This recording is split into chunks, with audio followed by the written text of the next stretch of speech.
साध संगत जी, प्रेम से कहना धन निरंकार जी। एक नई साखी के साथ स्वागत है आप सभी का आपके ही अपने चैनल पर। आज की साखी का विषय है सत्संग का लाभ। तो चलिए सुनते हैं आज की ये साखी। साध संगत जी, 3 साधुओं का एक दल घूमता हुआ किसी गांव में पहुंचा। सर्दियों का समय था और शाम हो गई थी। साधु ठहरने के लिए कोई जगह ढूंढने लगे। गांव के एक सेठ ने उनसे कहा, महाराज मेरे पास 2 दुकानें हैं। एक में तो सामान रखा हुआ है, दूसरी दुकान अभी खाली है। आप वहां आराम से रह सकेंगे। मेरी दुकान आपके लिए ठीक रहेगी। साध संगत जी, संत महापुरुष थके हुए थे। दुकान में पहुंचते ही जाकर वो सो गए। अब 3 साधुओं में से जो 2 छोटे थे उन्हें गहरी नींद आई हुई थी, लेकिन एक साधु प्रौढ़ थे, उनकी नींद जल्दी खुल गई। उन्होंने सोचा, अब मैं जाग गया हूँ तो वापस मुझे नहीं सोना चाहिए। इसीलिए वो साधु सिमरन करने बैठ गए। वो सिमरन कर ही रहे थे कि इसी बीच में उन्हें कुछ आवाज़ आई। संत ने जोर से पूछा, कौन है? पास वाली दुकान में कुछ लोग आए हुए थे। उनमें से एक ने देखा कि साथ वाली दुकान से कोई महात्मा जी बुला रहे हैं। तो दूसरी दुकान में मौजूद लोगों ने सोचा, ये तो संत महापुरुष हैं, इनसे डरने की ज़रूरत नहीं है। संतों की तो वंदना करनी चाहिए। उन्होंने आकर साधु को नमस्कार किया। जो लोग दूसरी दुकान में थे वो भी 3 थे। अब प्रौढ़ मुनि ने उनसे पूछा, अभी यहाँ कैसे आना हुआ?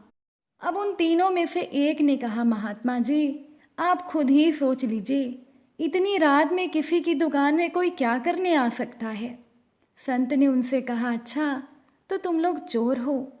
चोर कहने लगा, हाँ महाराज हम चोर हैं। आपके सामने हम झूठ नहीं बोलेंगे। हमें जानकारी मिली थी कि सेठ के पास काफ़ी माल आया हुआ है, हम वहीं चुराने आए थे। तो संत ने सोचा, मुझे इन चोरों को समझाना चाहिए। साध संगत जी, अब संतों का काम है उपदेश देना, धर्म की बात बताना। इसीलिए वो संत चोरों को समझाने लगे कि भाई तुम ऐसा गलत काम क्यों करते हो? तुम्हारी भी गृहस्थी होगी, संसार में और भी बहुत से काम धंधे हैं। चोरी करके किसी का धन लेना पाप है और पता नहीं ये कर्म तुम्हें कैसे भोगने पड़ेंगे। यहाँ तुम चोरियाँ करते हो सकता है कभी इसी तरह से तुम्हारा भी नुकसान हो जाए। अब उन संत के यूं समझाने पर चोर कहने लगे, मुनिवर आपने हमको बहुत बड़ा ज्ञान दे दिया, अंधेरे में उजाला कर दिया, हमारे भीतर दिया जला दिया। इस क्षण के बाद हम कभी चोरी नहीं करेंगे। अब यूं ही करते करते सुबह के 5 बज गए। जिन सेठ की दुकान में संत महापुरुष ठहरे थे उन्होंने सोचा कि मेरी दुकान में साधु लोग आए हैं, जल्दी दुकान में जाता हूँ और कुछ सत्संग का लाभ उठाता हूँ।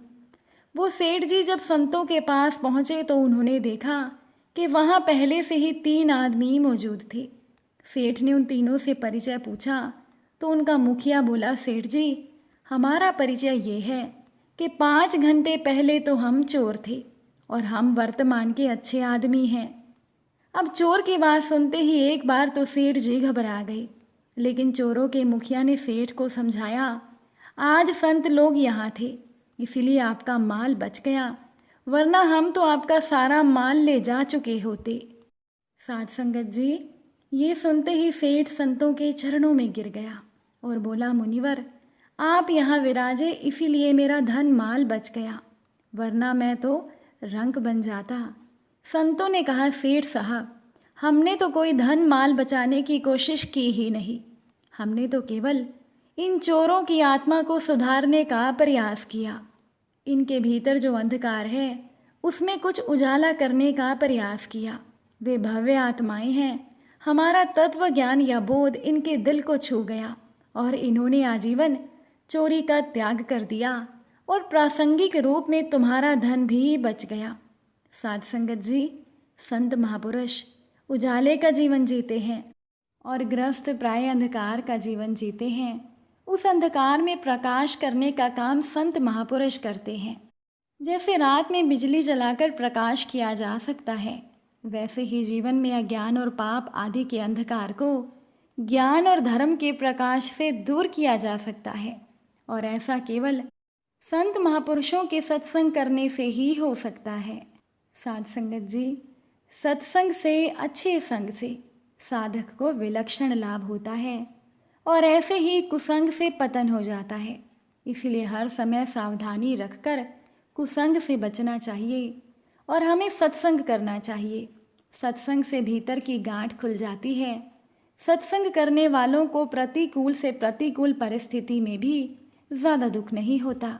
इसीलिए जब भी हमें सत्संग करने का मौका मिले तो अपने करोड़ों काम को छोड़कर सत्संग को महत्व देना चाहिए। अब एक बार एक सेठ जी किसी के बार बार कहने पर सत्संग में चले गए। जैसे ही सेठ जी सत्संग हॉल के गेट पर पहुंचे तो सेवादार ने कहा, आइए। हॉल के अंदर जाने पर एक सेवादार ने सेठ से कहा, बैठिए। जब सत्संग समाप्त हुआ तो एक सेवादार ने सेठ को कहा, जाइए। अब रास्ते में सेठ जी से उनके नौकर ने पूछा, साहब सत्संग में आनंद तो आपको आया होगा। सेठ जी बोले, कैसा आनंद? मैंने तो केवल 3 ही शब्द सुने, आइए, बैठिए, जाइए। क्योंकि सत्संग में जाकर मैं सो गया था। पहली बार सत्संग जाने का सेठ पर यह असर हुआ कि ये 3 शब्द रात में सोते समय भी सेठ के मुंह से निकल रहे थे। एक चोर सेठ के कमरे में चोरी करने आ गया, तभी सेठ के मुंह से निकला, आइए। ये सुनकर चोर डर गया। फिर सेठ ने कहा, बैठिए। चोर डर के मारे बैठ गया। चोर ने सोचा कि सेठ जी जाग रहे हैं। फिर सेठ जी बोले, जाइए। जान बचाकर चोर भाग गया, मगर सुबह होते ही चोर माफ़ी मांगने सेठ के यहाँ पहुँचा। सेठ ने चोर से कहा कि हमें तो कुछ पता ही नहीं। ये 3 शब्द तो हमने सत्संग में सुने थे, जो सोते समय मेरे मुंह से निकले, जिसकी वजह से मेरा धन बच गया।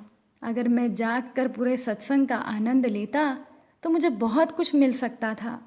इसके बाद सेठ जी प्रतिदिन सत्संग करने लगे। साध संगत जी, सत्संग जाने पर कुछ न कुछ फल हमें ज़रूर मिलता है। अब हम क्या लेते हैं ये हमारे ऊपर निर्भर करता है। अब एक बार की बात है कि एक शिष्य ने अपने गुरुजी से कहा, महाराज लोग हमारे पास आकर प्रश्न करते हैं कि सत्संग का असर क्यों नहीं होता। मेरे दिमाग में भी ये प्रश्न बहुत बार आता है। अब गुरुजी तो सब जानते थे। उन्होंने शिष्य को कहा, जाओ एक घड़ा मदिरा लेकर आओ। अब शिष्य मदिरा का नाम सुनते ही हैरान हो गया कि गुरु और शराब। शिष्य सोचता ही रह गया। गुरु ने कहा, सोचते क्या हो, जाओ एक घड़ा मदिरा लेकर आओ। शिष्य गया और एक भरा हुआ मदिरा का घड़ा ले आया। गुरु के सामने रख दिया। कहने लगा, महाराज आज्ञा का पालन कर दिया। गुरु ने शिष्य को कहा, ये सारी मदिरा पी लो। शिष्य हैरान था। गुरु ने कहा शिष्य को कि एक बात का ध्यान रखना, पीना पर शिगर कुल्ला कर देना, गले के नीचे मदिरा मत उतारना। शिष्य ने वही किया। शराब मुंह में भरकर तत्काल थूक दिया। देखते ही देखते घड़ा खाली हो गया। शिष्य ने गुरु से आकर कहा, गुरुदेव घड़ा खाली हो गया।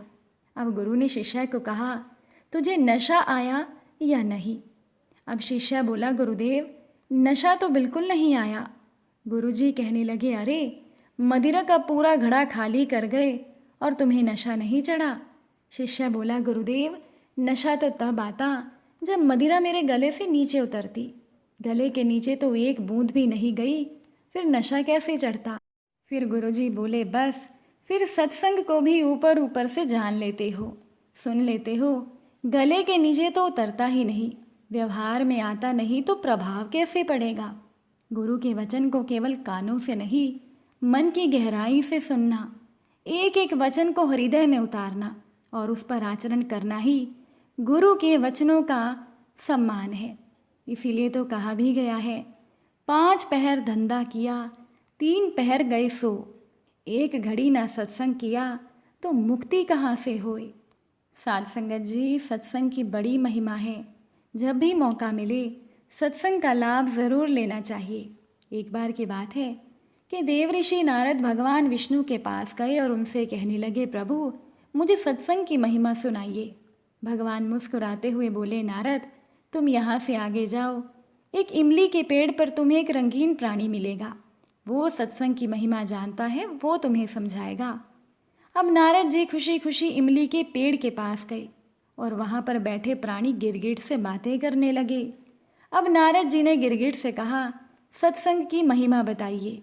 ये सुनते ही गिरगिट पेड़ से नीचे गिर गया और छटपटाते हुए प्राण छोड़ दिए। नारद जी हैरान होकर लौट आए और भगवान विष्णु से सारी बात कही। भगवान ने मुस्कुराते हुए कहा, इस बार तुम नगर के उस धनवान के घर जाओ और वहाँ जो तोता पिंजरे में दिखेगा उसी से सत्संग की महिमा पूछना। नारद जी पल भर में वहाँ पहुँच गए और तोते से सत्संग का महत्व पूछा। थोड़ी देर बाद ही तोते की आंखें बंद हो गई, उसके भी प्राण खत्म हो गए। अब तो नारद जी घबरा गए। दौड़े दौड़े वो भगवान विष्णु के पास पहुँचे। नारद जी ने कहा, प्रभु ये क्या लीला है? क्या सत्संग का नाम सुनकर मरना ही सत्संग की महिमा है? भगवान हंसते हुए बोले कि नारद, ये बात भी तुम्हें जल्दी ही समझ में आ जाएगी। इस बार तुम नगर के राजा के महल में जाओ और उसके नवजात पुत्र से अपना प्रश्न पूछो। अब तो नारद जी कांपने लगे और बोले, प्रभु अभी तक तो पक्षी ही प्राण छोड़ रहे थे, इस बार अगर राजा का नवजात पुत्र मर गया तो राजा मुझे जिंदा नहीं छोड़ेगा। अब भगवान ने नारद जी को अभयदान दिया। नारद जी दिल मुट्ठी में रखकर राजमहल में गए। वहाँ उनका बड़ा सत्कार हुआ। राजा की कोई संतान नहीं थी, इसीलिए पुत्र के जन्म पर बड़े आनंद उल्लास से उत्सव मनाया जा रहा था। नारद जी ने डरते डरते राजा से पुत्र के बारे में पूछा। नारद जी को राजपुत्र के पास ले जाया गया। अब मन ही मन श्री हरि का नाम लेते हुए नारद जी ने उस नवजात बच्चे से सत्संग की महिमा के बारे में प्रश्न किया तो वो शिशु हंस पड़ा और बोला, महाराज, चंदन को अपनी सुगंध और अमृत को अपने माधुर्य का पता नहीं होता। ऐसे ही आप अपनी महिमा नहीं जानते, इसीलिए मुझसे पूछ रहे हैं। वास्तव में आप ही के क्षण मात्र के संग से मैं गिरगिट की योनि से मुक्त हो गया और आपके दर्शन मात्र से ही तोते की योनि से मुक्त होकर मैं इस मनुष्य जन्म को पा सका। आपके सानिध्य मात्र से मेरी कितनी योनियां कट गई और मैं सीधे मानव तन में ही नहीं पहुंचा, अपितु मैं राजपुत्र बना। ये सत्संग का ही अद्भुत प्रभाव है। बालक बोला, हे ऋषिवर, अब आप मुझे आशीर्वाद दें कि मैं मनुष्य जन्म के परम लक्ष्य को पा सकूं। नारद जी ने खुशी खुशी आशीर्वाद दिया और भगवान विष्णु के पास जाकर सब बता दिया। भगवान ने कहा, सचमुच सत्संग की बड़ी महिमा है। संत का सही गौरव या तो संत जानते हैं या उनके सच्चे प्रेमी भक्त। इसीलिए जब भी मौका मिले सत्संग का लाभ जरूर लेना चाहिए। क्या पता किसी संत या भक्त के मुंह से निकली हुई बात हमारा जीवन सफल कर दे। साथ संगत जी, अगर आज की ये साखी आपको अच्छी लगी हो तो वीडियो को शेयर ज़रूर कीजिएगा। आप सभी से फिर मुलाकात होगी नई साखी और नए विचारों के साथ। साथ संगत जी, प्यार से कहना, धन निरंकार जी।